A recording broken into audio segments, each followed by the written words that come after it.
കൊല്ലം കോട്ടുകൽ ദേവി ക്ഷേത്രത്തിലെ RSS ഗണഗീത വിവാദം നേരത്തെയൊക്കെ വന്ന വാർത്തയാണ്. അവിടെ ഗണഗീതം പാടി മാത്രമല്ല RSSന്റെ കൊടിതോരണങ്ങളൊക്കെ കെട്ടുക, അതൊക്കെ വളരെ വലിയ വിവാദങ്ങൾക്ക് ഒക്കെ കാരണമായ ഒരു സംഭവമായിരുന്നു. ക്ഷേത്രത്തിൽ RSS ഗണഗീതം പാടിയ സംഭവത്തിൽ ഉപദേശക സമിതിയെ പിരിച്ചുവിടാൻ നേരത്തെ തിരുവിതാംകൂർ ദേവസ്വം ബോർഡ് ഉത്തരവിറക്കിയിരുന്നു. ഇതിന്റെ വിവരങ്ങളുമായി ആരാണുള്ളത്? നമുക്ക് രാജ്കുമാർ, എന്തൊക്കെയാണ് ഇതിലെ വിവരങ്ങൾ?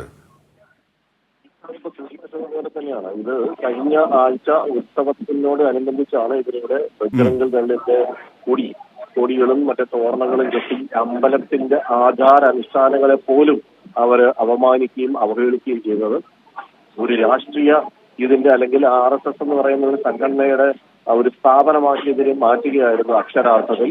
ഇതിനെതിരെ ദേവസ്വം ഇതിന്റെ ഈ ഉപദേശക സമിതിയിലെ അംഗങ്ങൾ തന്നെ പരാതിയുമായി രംഗത്ത് വരികയായിരുന്നു. ഇതിനെ തുടർന്നാണ് ഈ ഉപദേശക സമിതി ആകെ ഇപ്പോൾ പിരിച്ചുവിട്ടുകൊണ്ട് തിരുവിതാംകൂർ ദേവസ്വം ബോർഡ് ഇങ്ങനെ ഒരു സുപ്രധാന തീരുമാനമെടുത്തു. ശരി രാജ്കുമാർ.